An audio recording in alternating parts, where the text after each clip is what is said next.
તો વર્તમાન હાલ સામાજિક જે પરિસ્થિતિને ધ્યાનમાં રાખી લગ્નની નોંધણીના કાયદામાં સુધારને લઈ એસપીજીની રજૂઆતને પાદરાના ધારાસભ્યએ પણ સમર્થન આપ્યું છે। ધારાસભ્ય ચૈતન્યસિંહ ઝાલા જેમણે રાજ્યના મુખ્યમંત્રીને પત્ર લખ્યો, એસપીજી તરફથી રજૂઆત કરવામાં આવી છે સરકાર લગ્ન વિષયક કાયદામાં સુધારો કરવામાં આવે, જેમાં લગ્ન રજીસ્ટ્રેશનનું સ્થળ દીકરીના ગામ કે શહેરમાં જ હોવું જોઈએ। લગ્ન રજીસ્ટ્રેશન સમયે જરૂરી રજૂ કરાયેલા દસ્તાવેજોનું પોલીસ વેરિફિકેશન, રજીસ્ટ્રેશન સમયે દીકરા અને દીકરીના માતા પિતાની સહી તેમજ હાજરી અનિવાર્ય બનાવવાની માંગ કરાઈ છે। એસપીજીની આ માંગને પાદરાના ધારાસભ્ય ચૈતન્યસિંહે સમર્થન આપ્યું છે અને મુખ્યમંત્રીને આ મુદ્દો અત્યંત જરૂરી હોવાથી અમલી બનાવવા માટેની માંગ પણ કરી છે।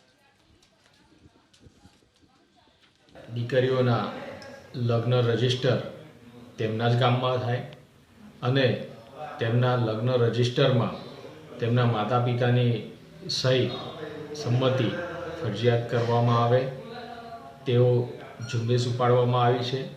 તેને મેં મારું સમર્થન આપ્યું છે અને માનનીય મુખ્યમંત્રી શ્રી ભૂપેન્દ્રભાઈ પટેલ સાહેબને મેં અરજી કરી રજૂઆત કરી છે કે સરદાર પટેલ સેવાદળ એસપીજી ગ્રુપ દ્વારા જે ઝુંબેશ ઉપાડવામાં આવી છે તે પ્રમાણેની માંગણીને લઈને લગ્ન વિષયક કાયદામાં સુધારો કરવામાં આવે।